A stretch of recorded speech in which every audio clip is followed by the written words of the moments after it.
So when Aunt Rosalie passed away and Carlene inherited the house and then immediately got a job offer to teach, she saw it as a sign that could not be ignored and came back to the town that she should never have left. Carlene leaned her head back on the rocking chair. It had been 10 years since she'd been in the house. In those days, Aunt Rosalie bragged that she'd never met a speck of dust she couldn't conquer. There were now cobwebs in the corners and dust on everything.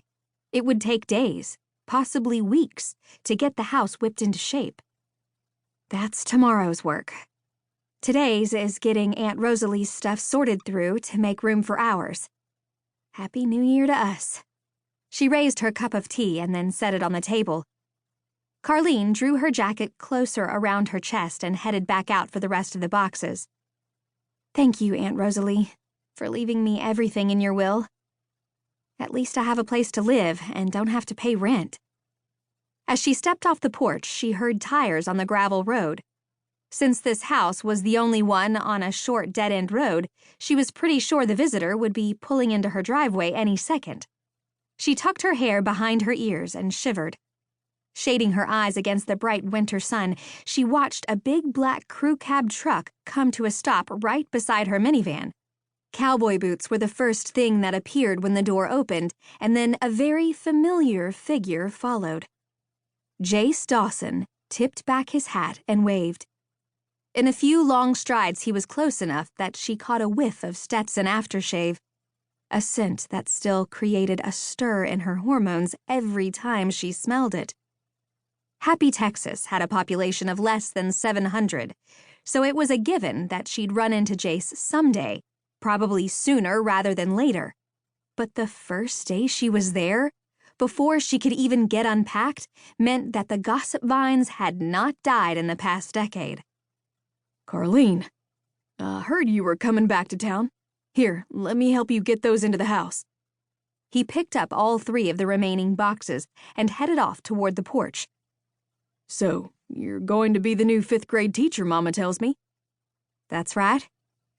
He filled out those Wranglers even better than he had in high school, and had maybe even grown another inch or 2. I'm real sorry about Ms. Rosalie. She was a pillar in this town and the church. It's hard to believe that she's gone, he said. Thank you. It came as a shock to us, too. She was amazed that her voice sounded normal, considering the way her pulse had shot up at the sight of him. Been a long time, he said. Where you been all these years? She opened the door for him, and he set the boxes in the middle of the living room floor. Here and there. Moved around a lot. California, then Georgia, and Oklahoma, back to Florida, and then here. You planning on living here? Mind if I sit down? When did we get to be so formal? Of course you can sit. She kicked off her shoes, padded barefoot across the cold hardwood floor, and sat on the sofa with her knees drawn up to her chin and her arms wrapped around them. Avoiding the sofa, Jace sat on a wooden rocking chair. He removed his black cowboy hat and laid it on the coffee table between him and Carlene, then raked his fingers through his dark brown hair. Carlene remembered that gesture well. Along with tapping his foot, it was what he did when he was nervous. She checked, and sure enough, his cowboy boot was doing double time on the floor. So, you went to college? He asked. Where? California. She could hear Tilly humming in her room and hoped she stayed there until he was gone.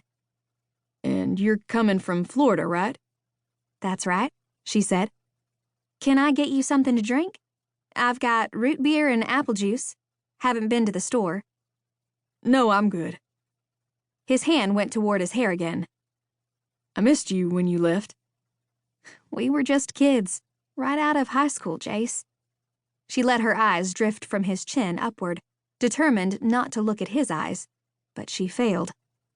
His gray eyes locked with hers across the room, and he took a deep breath. You promised you'd stay in touch. We dated our whole senior year. What happened? Life happened. Time and distance takes its toll. Tilly had stopped humming and was talking to her stuffed toys, asking them if they liked the new house. Then her voice dropped.